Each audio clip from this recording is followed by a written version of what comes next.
Hey, I'm Creech, and this is Creech and Cars, where I talk about car news, history, and culture. Today, we're going to be taking a look at the VinFast VF3.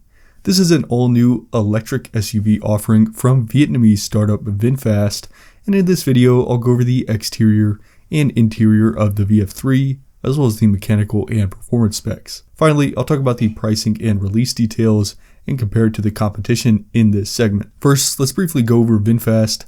This is a very new EV startup coming out of Vietnam of all places, but the company is rapidly expanding its production capabilities with multiple billion-dollar assembly plants in the works and a hybrid sales model that combines direct-to-consumer and small pop-up shops with traditional dealerships. VinFast already has multiple dealerships open across the country, and for now they are only selling the VF8, which is a mid-size SUV. VinFast has a range of vehicles in the works to help build out the model lineup, and on the smaller and cheaper end is the VF3 subcompact electric SUV. It has a boxy off-roader feel that is trendy with SUVs now, but it's not as common for the subcompact segment, and it definitely has the same feel as the Jeep Wrangler and Ford Bronco, just in a tiny package, as the VF3 is only 125 inches long. If the production version ends up being similar in length, then the VF3 would easily be the shortest car on the market. With the car being so small, it makes sense for it to only have two doors,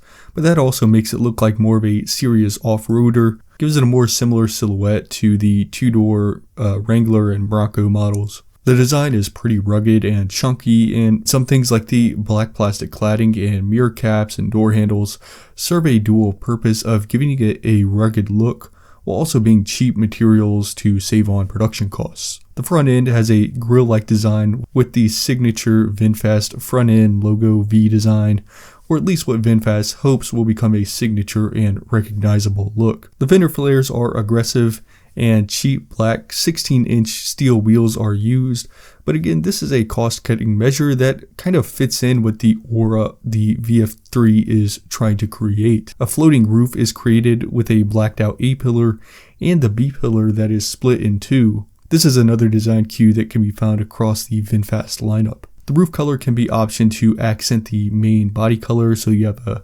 two-tone design, and VinFast is offering a lot of fun and more unique colors to try to attract kind of a younger audience, but I'll go into more of the marketing details later in the video. Coming around to the rear, the plastic bumper has some more aggressive lines, and that same VinFast V logo can be found across the tailgate. The headlights and taillights are all halogen, which is getting to be pretty old-fashioned at this point, but it's excusable in this price range. Overall, the VF3 strikes a balance between being a cutesy city commuter and an aggressive mini off-roader, and it's kind of reminiscent of the Suzuki Jimmy. Making our way inside, the VF3 has a pretty basic and minimalistic interior, and the minimalism trend can be really annoying on more expensive EVs, but here it's pretty much the only option, and it does make sense. The dash is covered in cloth, and most of the interior is just cheap black plastic, but you couldn't really expect much more. There is just one 10-inch screen that serves as both the gauge cluster and infotainment screen. There probably won't be too much to VinFast software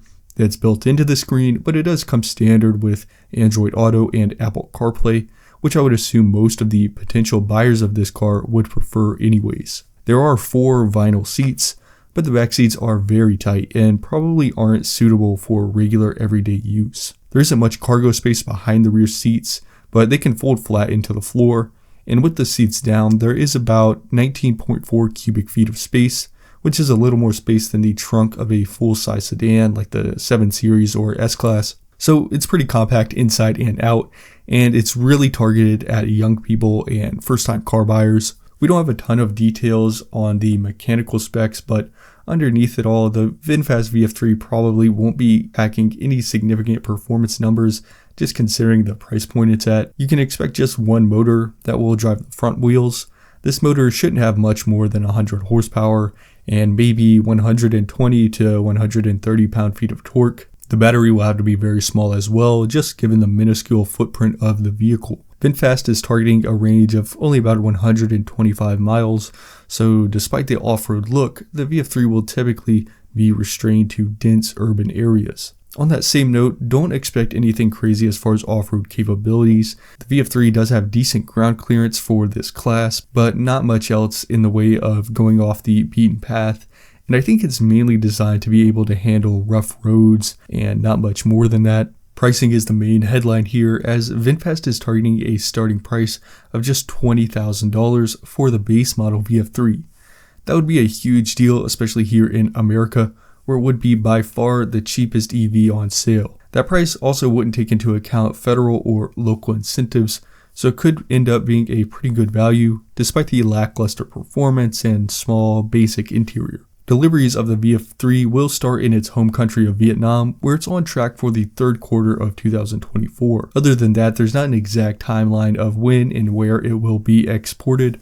We do know for sure that the VF3 will eventually make its way over to the United States. So with all that information in mind, can the VF3 help expand the VinFast brand and compete with other subcompact EVs? I think in America, there is a market for an extremely cheap and bare bones electric vehicle, and with its rugged looks, it wouldn't be outside of the average American's tastes in car design, but I see the real market for this car in India and major cities in Southeast Asia. While smart cars certainly have a place here, the VF3 is just way too small to make sense for most shoppers in this segment in America, and I think VinFast would need to eventually offer a larger wheelbase version that offers more rear space and cargo room, and maybe even some rear doors. The main competition in America would be the Chevy Bolt, Nissan Leaf, and the Fisker Pear. Even when it's being compared to other subcompact models, the VF3 is still just super duper small, and it kind of relies on that price point to be able to beat out any of these other models. So if VinFast ends up not being able to deliver it at that price point, then I just don't think they will sell a lot of them in America and Canada.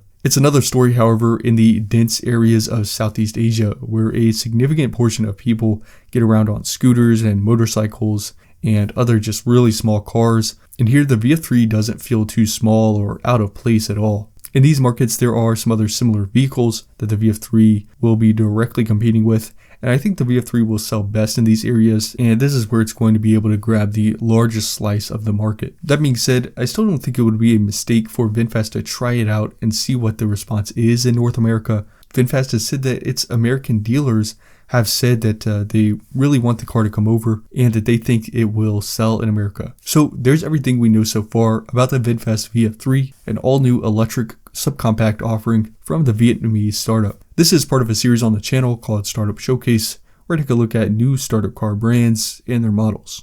Check out the Startup Showcase playlist for more and subscribe so you don't miss future videos. Thanks for watching, and I'll see you next time.